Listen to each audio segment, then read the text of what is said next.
We have Leigh joining us from Pop Evil today, joining Scratch and Sniff to talk about the new album, What Remains. Is it a sort of a relief now that the record's out? Like you can finally everybody can hear it and you can openly talk about it. There's and the reaction from fans hearing that feedback. Bittersweet, right? Like it's been my album for so long that now you have to like let it go and it becomes a part of the rest of the world, public domain, right? But no, it's exciting, man, to finally have the album out. So much work goes into these things that you never want to take it for granted, and the response that we've had from the fans already has been through the roof, and just excited to finally be back on tour and get a chance to add some new material to our set list. We're excited. How do you even come up with a set list at this point when you got your 8 albums deep? Yeah, that's the chess game. Finding that happy kind of yin and yang between the old and the new, and that's the fun of it. Just kind of having fun, and I'm sure that it'll evolve. Throughout this album cycle. But right now, we feel like we got a great set list, and we're excited to kind of get after some of this new stuff and find that perfect blend. One thing that's super surprising about What Remains is just how heavy it is, and there's so many bands that are sort of this deep into their career, and usually when you find a band that's sort of like 8 albums deep, they're going the opposite direction. They're experimenting with like lighter sounds. This record's just going for the throat. Yeah, I mean, we're definitely getting heavier. I mean, we've always wanted to showcase more of our metal influence, our hard rock influence, but a lot of variables. Kind of we came up in a different time. Radio, there was streaming was different. There was no place if you weren't going to get that on the radio, and we were a radio band. What was going to happen with it? You know what I mean? So we kind of like got better at what we wanted to do in the studio, and of course, then there's the life component too, where I'd lost my dad on the third album, so I was just in such a dark place when I made the Onyx record that I just had to, for my own health, just kind of get out and be lighter. And songs like Footsteps and Be Legendary were written. And then, then COVID happens, the pandemic, and we'd already been discussing that we were going to get, let's try to just pursue the heavier angle, but we wanted to find that right producer that could kind of get it out of us the right way. And, we had some great early success with Drew Falk when we got with him with like Waking Lions and Breathe Again, and then got an opportunity to work with him a little more consistently on Skeletons. And, that led to the precursor of then Now What Remains. It just kind of gave us the confidence to be like, look, man, like fans want this. They want us to even push it further, and let's go. And this kind of What Remains is we wanted to do something like that. But then, once I really started to get the lyrical components written, it was just apparent that, just all the mental health issues that I buried probably over the course of my career, and things that when you're the leader of a band and you're leader of a family in a way, you can't focus on that stuff. You have to this album and this next tour, this single, whatever it is. So I haven't really had time to really process that stuff. And throughout COVID, getting different member changes and finally getting this lineup that is in Pop Evil now. I mean, we're all a band of brothers. We've been in this game about as long as we have with each other. So there's a support system there with Pop Evil that's never really been there before with me. And, once the first few songs were written, the band started to kind of really tap in and give me the text messages that were like, wow, this is awesome stuff. You need to keep going and keep pushing. Because a lot of times when I write, I go away and just kind of just see what comes out lyrically first, and then pitch to the band, and then the band. Then these songs become Pop Evil songs, or some of them don't. So once I had the support of the band, it was just a different mindset for me, something that was very new for me.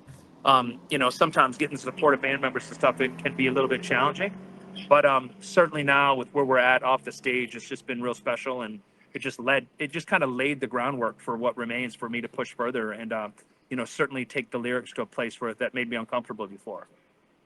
So, why do you think all that, your personal demon, so to speak, or coming from that dark place mentally, why do you think it came to the surface on this record as opposed to previous records? Yeah, that's a great question. I don't know exactly sure. I wasn't trying to overthink this record. I was just kind of like in there and just kind of having fun again. And when you're 8 albums in, it's so important to almost trick your mind, because how much work comes in. You make the record, takes about a year and a half, and then you got to go on tour for about a year and a half, 2 years. So it can be very draining when you start at the beginning of that process.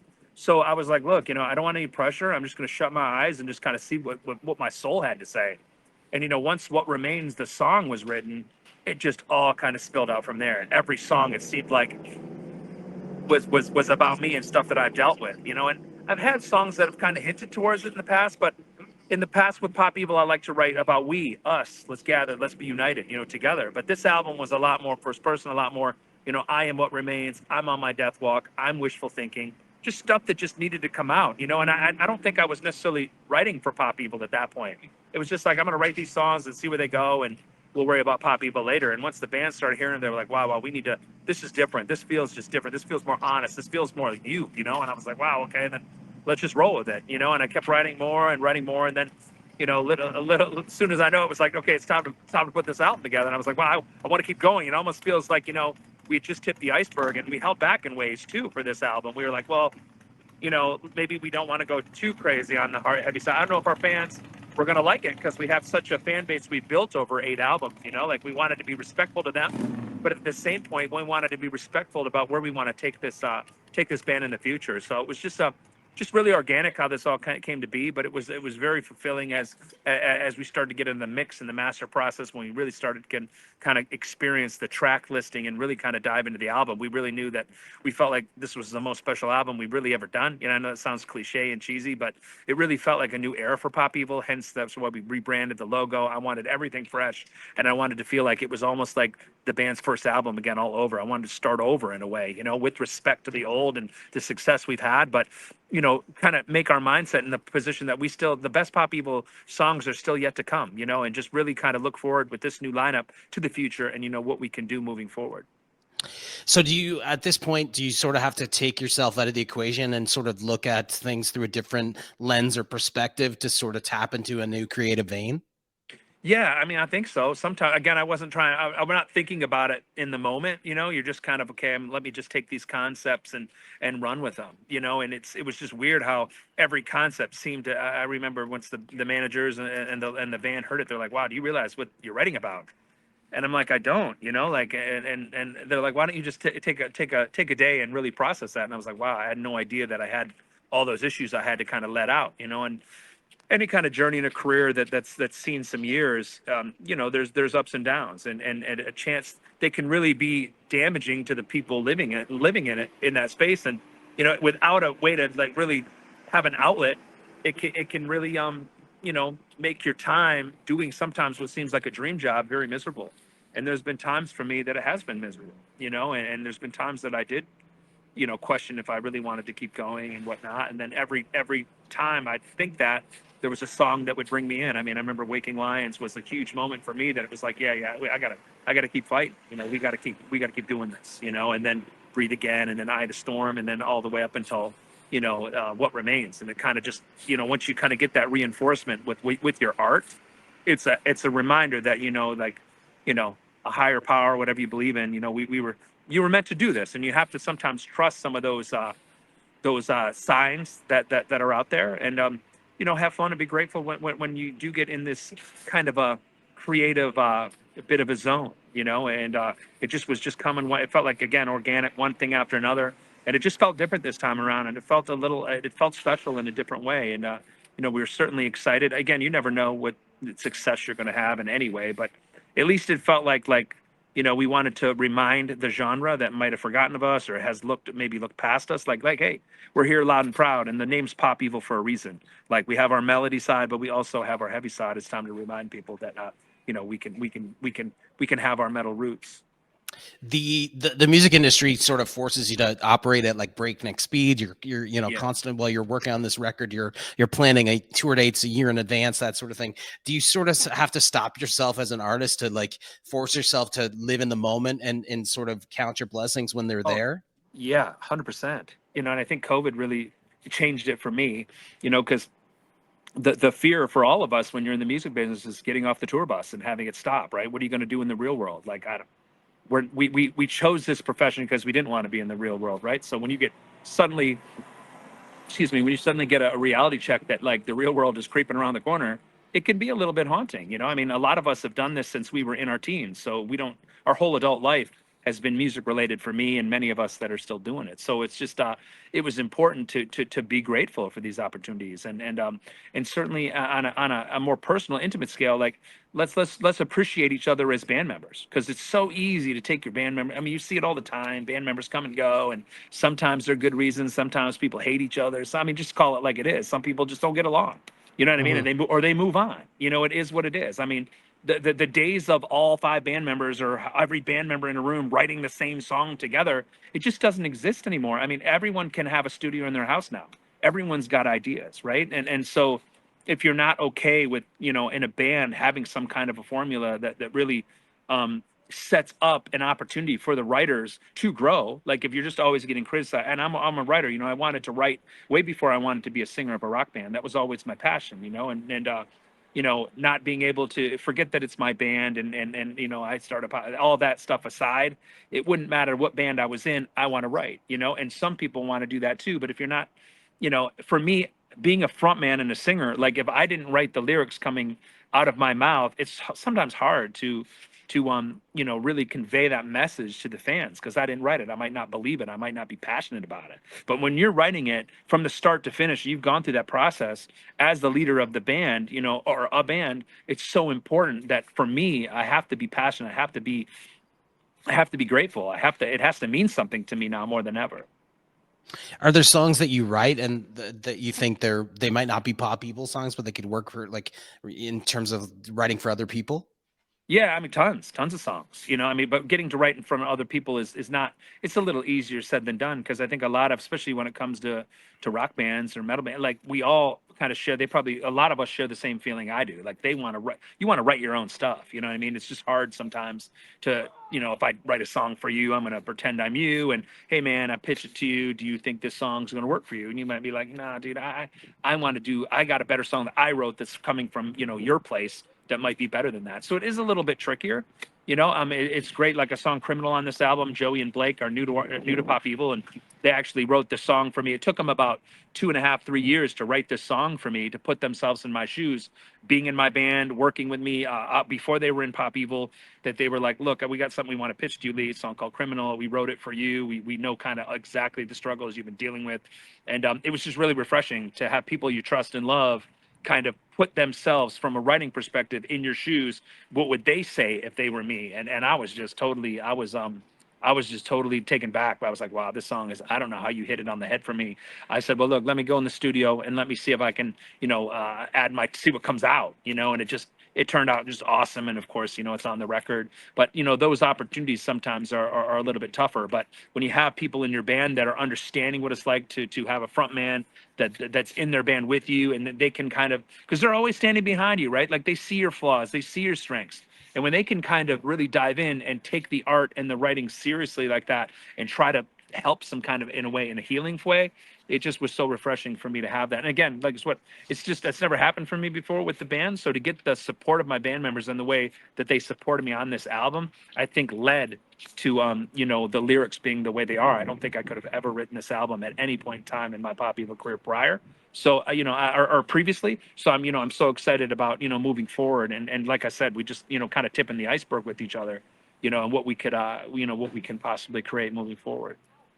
So does it feel like a rebirth for Pop Evil in a lot of ways? You have this new album, new members, heavier sound, even a new logo as well.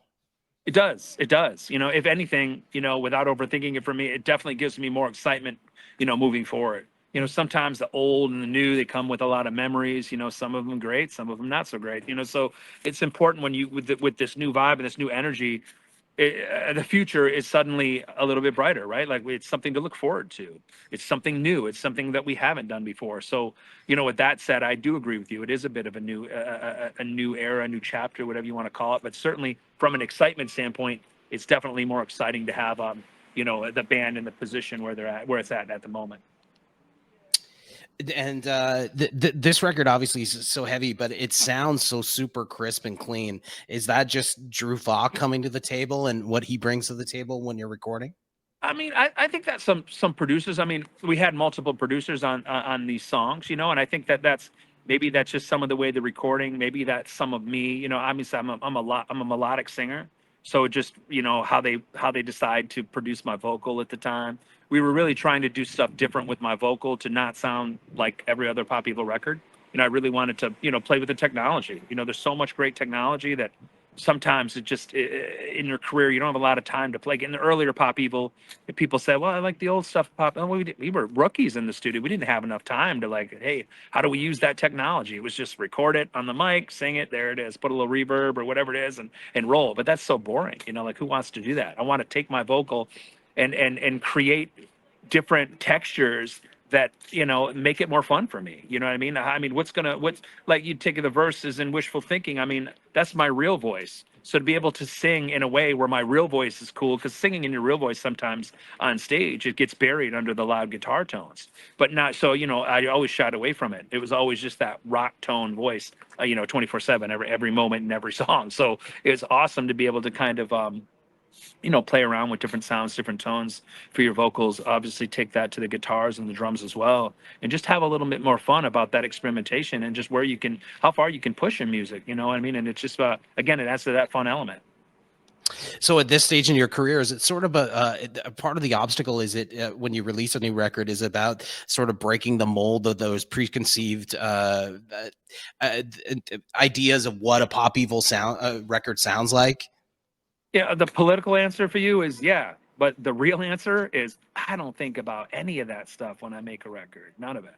I just make music. You know what I mean? And obviously, some songs you make that, you know, you're like, "Ah, that's not. I don't think our fan." And I think at some point in your career, 8 albums in, you know, songs that we've tried before in the past that just didn't get the response from our fan base the same way. You know, and now more than ever with the meet and greet era that is touring, fans can talk to you.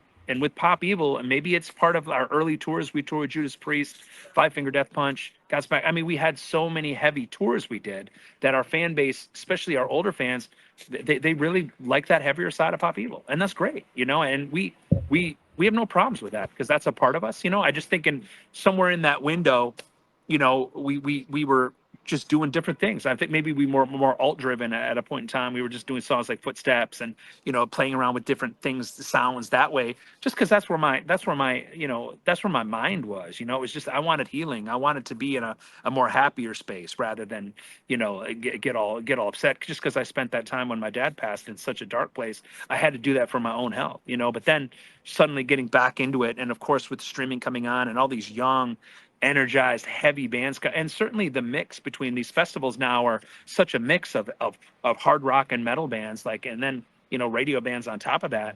It's just inevitable that we're all going to be influenced by each other in a way. And I'm really influenced by that younger generation, like the way that they are healthy, the way that they put all their effort and time and money into their live show. We weren't doing that. We came up in a different time when it was party and drinking was still kind of cool, you know what I mean? And now, you know, it's probably 3 albums ago. I mean, I haven't drank in 7+ years. I mean, it's not, that stuff is irrelevant. It's all about the music for me now, you know. And I just am really envious of those bands that started early in their career now that are really focused on the things they should be focused on, and that's the music, you know. And so again, it's not bad. We're grateful to have the opportunity to get in the game, and we did. It's just important for us to show our fans like how serious we are moving forward. We want to be better than we were the last album, the last 3, 4 albums. You know, we're just better. We want fans to, when they come, and if they're not Pop Evil fans today, maybe they're Pop Evil fans this album, maybe a couple albums from now, but they can stay just like the bands that we love, the Seven Dusts that we've toured with, the Cheap Tricks, just bands that might have not been the mainstream popular band all the time, but the more and more you looked at, the more and more they stayed true to who they were. You can't ever say anything bad about those bands. Both those bands, totally two different sounding bands. Both of them are great, and both of them are driven on passion for that they have for their sound and their music. And what more do you want at the end of the day? You know, I mean, you can't control if fans are going to like you or the legions of people are going to come to you and if they're going to stay there. But you can control what musical journey you're taking and wanting to be better and be good in all phases, right? From the writing process to what we're doing in the live show. It's so important to us now to chase perfection. And that perfection is with how competitive this business is. It's about competing with yourself and being better. I mean, that's clearly, I mean, that's the biggest compliment we get with this album being released is, wow, this is your best album yet. And it's only been out for a month, you know what I mean? Not even a month yet. So it's just, those are the best compliments. Like, wow, this is my favorite. This is the best sounding Pop Evil record. You know, those are the kind of things that show us in real time that, you know, we're on the right path. You know what I mean? So we try to stick rooted with that, to keep listening to what our fans want from us, but at the same time, you know, not being afraid to turn up the guitars and, you know, still keep pushing and figuring out what that identity is for Pop Evil moving forward. And that's the fun of it. I think the festival landscape, especially within the US, as it's sort of exploded, but I think that's changed things in the way that people take in music. You can have a band like a Jelly Roll or Tech Nine or somebody like that on the bill and have a Pop Evil. And like also I think that bands circling back to like the Seven Dust thing, I think a couple of years ago or not that long ago, people would have been scared to take out Seven Dust for Yeah, fear of being upstaged. You don't want to sure, have the opening band steal sure, the show. But now I think sure. it's about putting on the best show and having the best lineup possible. Yeah, I mean, it's an exciting thing about where shows are now, right? Like it's almost like everything's gotten more like Las Vegas perform. I mean, the fans now, they demand entertainment differently, right? Like let's be real, money for people is not, it's not is it's not as abundant as it once was for us maybe in the 80s and 90s, right? Like it's tough. People are having hard times. Groceries are through the roof. So when they actually do spend money on coming to see their favorite band or bands live, they want to be blown away. They don't want to see just a jam band up there, playing in front of backdrops. They want to see you like they want to see the art come to life. They want to see that band. They want to see the people they're seeing on social media take it to push the boundaries, take it to another level. And you're exactly right. I think that it's an exciting time again to chase that perfection, to push your boundaries live, to be better, to sound better, to be healthier. To so it's an interesting time, but it's exciting at the same time because it's making you have no choice but to take the excess fat that is all the distraction away from the music, or being that douchey rock star or whatever that is, whether you're getting too drunk, wasted, can't do your thing, but it's putting the attention where it should be on to survive in this business. You have to be growing constantly taking it and raising the bar because your competition or your buddy next to you or in that same tour or in that festival is doing that next thing before you, and that's what makes those festivals so fun because you're constantly watching bands that you might not see in any other situation, but you're seeing them and you're like, oh my gosh, that's a sweet idea.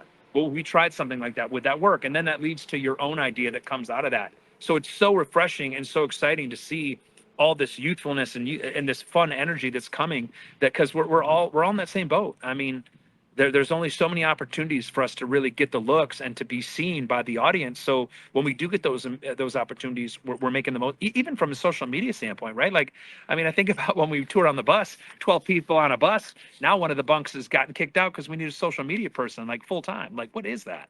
You know what I mean? Right. It's just crazy how this whole demeanor now is all about those moments you have, like you said earlier in this conversation. Like, you make the most of every opportunity now. It's just so important. But coming back to like this record is very personal to you. Is there ever a thought of like maybe that's too personal to put out there because like everything is on display on social media. You're meant to talk about everything. Yeah, I mean, possibly. Again, it gets back to what I've been saying with you. I'm not trying to overthink it. And the thing, I'm at that point in my career that I'm more confident in the fact that if I'm going through that, I think it's refreshing because someone else must be going through that too. And I think about all those times earlier in my life when my parents or teachers or buddies couldn't be there for me. The one thing that was consistent for me was the music. Listening to that one song that like you just shut your eyes and go, wow, this band knows how I feel. Like that's exactly what I needed to hear at the moment. So to be able to have some kind of responsibility when you make art to maybe just help one person like get by or be able to relate because you're going through that too. I think I'm at a different place in my life to be like, yeah, I'm okay with it. Let's go. But maybe moving forward, I'll be a little bit more hesitant. I don't know, but I was just grateful again. And maybe if the band hadn't been so supportive, maybe I would have been a little more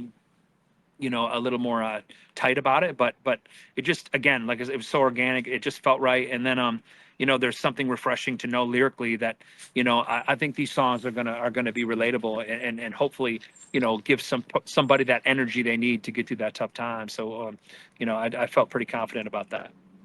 But I can't remember where the quote came from, but it was like, great art is born through intense pain. So like you have to tap into that place to create the art.